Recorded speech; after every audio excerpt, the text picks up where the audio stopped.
Ka-Express, isang dambuhalang Asian showdown ang unti-unting binubuo para sa Philippine Open 2026. At habang papalapit ang torneo, mas lalong umiinit ang usapan sa posibleng tapatan ng Pinay tennis phenom na si Alex Ayala at ng Japanese star na si Moyoka Uchijima. Para sa mga tennis fans sa Asia, ito ay hindi simpleng first round o early round matchup. Ito ay isang potensyal na laban na may dalang symbolism.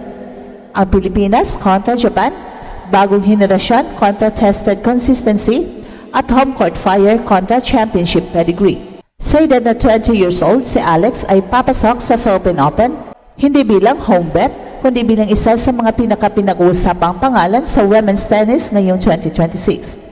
Ang kanyang mabilis na pag-akyat sa rankings, kasama ang matinding global attention na natanggap niya sa Australian Open, ay naglagay sa kanya sa sentro ng international tennis conversation.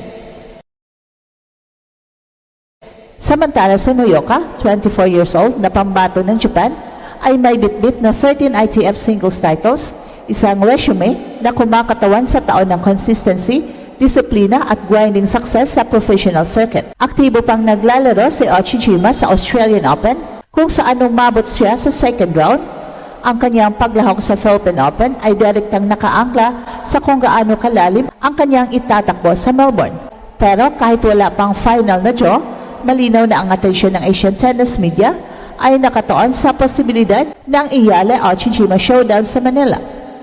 Well, hindi katakataka kung bakit tinatawag ng marami ang posibleng laban na ito bilang Asian statement match. Sa papel, si Uchijima ang mas decorated pagdating sa titles, habang si Alex naman ay may mas mataas na ranking at mas sariwang momentum. Sa mas malaking konteksto, ito ay laban ng dalawang magkaibang landas patungo sa elite level, ang Japanese model ng consistency at depth laban sa explosive rise ng isang Pinay na hinubog ng world-class development at fearless mentality. Si Uchijima ay matagal nang kilala bilang isa sa pinakamaasang baseline players ng Japan. Sa kanyang 13 ITF singles titles, pinatunayan niya ang kakayahang mag-dominate sa low-tier professional events, isang mahalagang pundasyon para sa pag-akyat sa WTA Tour. Noong 2024, nakapasok siya sa top 100 rankings at naging mahalagang bahagi ng Japan's Billie Jean King Cup campaigns. Ang laro niya ay nakabatay sa control, foot speed at kakayahang panatilihin ang rally hanggang sa magkamali ang kalaban. Pero pagdating sa paghahambing kay Alex, malinaw ang contrast. Si Alex na kasalukuyang world number 43 live ranking ay umabot na sa ranking level na hindi pa naabot ni Uchijima sa kanyang career. Ang ranking na ito ay hindi aksidente. Ito ay produkto ng sunod-sunod na panalo laban sa higher rank opponents, solid performances sa WTA events at mental toughness na bihirang makita sa isang 20-year-old. Idagdag pa rito ang kanyang pagiging left-hander na nagbigay sa kanya ng natural tactical edge laban sa karamihan ng right-handed players sa tour. At ang pinaka nagpaingay kay Alex nitong unang bahagi ng 2026 ay hindi lang ang kanyang laro sa court, kundi ang global attention na kanyang hinakot. Sa Australian Open, ang kanyang pre-tournament press conference video sa official na Australian Open YouTube channel ay umabot na more or less 171,000 views, mas mataas pa kaysa ilang videos ni Novak Djokovic at ang world number 2 na si Aryna Sabalenka sa parehong time frame. Para sa international media, malinaw ang mensahe, may bagong pangalan na kinahumalingan ng global audience. Ito ang dahilan kung bakit madalas inkumpara ang market sa impact ni Alex sa mga established star. Si Sabalenka halimbawa ay may 2 Grand Slam titles at kilala bilang isa sa pinakamakapangyarihang hitters sa women's tennis. Pero sa aspeto ng fans engagement at reach, si Alex ang nakakuha sa may pinakamaraming atensyon sa Melbourne. Hindi ito nangangahulugang mas mahusay siya kaysa kay Sabalenka sa court, pero ipinapakita nito ang kanyang kwento, personalidad at pinanggalingan na may kakaibang resonance sa mga fans. Sa technical side, kapansin-pansin ang pag-evolve ng laro ni Alex. Ang kanyang training background mula sa Rafa Nadal Academy ay makikita sa kanyang footwork, shot selection at emotional control.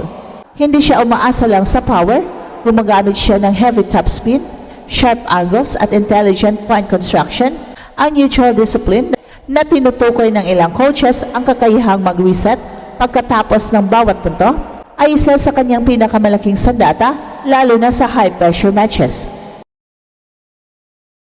Kung ihahambing kay Ochijima, dito nagiging interesting ang tactical battle. Si Ochijima ay isang rhythm player. Kapag nakahanap siya ng tempo, kaya niyang patagalin ang rallies at i-frustrate ang kalaban. Pero si Alex ay isang disruptor. Ang kanyang lefty forehand at variation ng pace ay kayang sirain ang comfort zone ng isang baseline-oriented opponent. Ang isang potential match sa Philippine Open, inaasahan ng mga analyst na gagamitin ni Alex ang top spin para itulak si Ochijima palayo sa baseline. Pilitin siyang maglaro ng defensive tennis at magbukas ng court para sa finishing shots. Bukod sa tactical factors, malaking usapin din ang home court advantage. Sa Philippine Open na gaganapin sa Rizal Memorial Tennis Center ay nasa magkakaroon ng crowd na bihirang maranasan ng mga international players. Kung sa Melbourne Park, ang naging mini Manila ang ilang courts tuwing naglaro si Alex, mas lalo pang magiging intense ang atmosphere sa sariling bayan. At para sa isang player tulad ni Ochijima na bihasa sa disciplined Japanese crowd environment, ang ganitong klaseng ingay at emosyon ay maaaring maging bagong hamon. Ayon sa Lang Tournament Insiders, inaasahang magiging mabilis ang ticket sales kung makumpirma ang Iyale Ochijima matchup. Hindi lamang Pinoy ang interesado, kundi pati mga Japanese fans at neutral Asian tennis followers ay nakatingin sa laban bilang sukatan kung nasaan na talaga ang hierarchy ng Asian women's tennis sa kasalukuyan. Sa panahong dominado pa rin ng European at American players ang tour, ang ganitong klaseng regional showdown ay may malaking kahulugan. Para kay Alex, ang Philippine Open ay higit pa sa isang tournament appearance. Ito ay pagkakataong patunayan na ang kanyang global rise ay kayang isalin sa dominance sa home soil. At para kay Ochijima naman, ito ay pagkakataong ipakita na ang kanyang 13 ITF titles at years of consistency ay sapat para hamunin ang bagong mukha ng Asian tennis. Ang pressure ay malinaw sa magkabilang panig, pero mas mabigat ang spotlight kay Alex bilang home favorite at bilang simbolo ng pag-angat ng Philippine tennis. Well, sa huli, ang posibleng tapatan ni na Alex at Moyoka ay hindi lang tungkol kung sino ang mananalo. Ito ay tungkol sa kung paano nagbabago ang landscape ng Asian tennis. Ang Pilipinas sa pamamagitan ni Alex ay hindi na lang spectator sa elite level. Isa na itong aktibong kalahok at para sa Japan, ang laban na ito ay panibagong hamon upang ipagtanggol ang matagal ng reputasyon bilang powerhouse ng Asian tennis. At habang hinihintay ang official na draw at konfirmasyon ng kanilang pagkikita sa court, isang bagay ang malinaw, ang Philippine Open 2026 ay may potensyal na maging isa sa mga pinakapinag-uusapang tennis event sa rehiyon. At ito ang Express Info kung saan bawat kwento ginulat ang mundo. Don't forget to like and subscribe.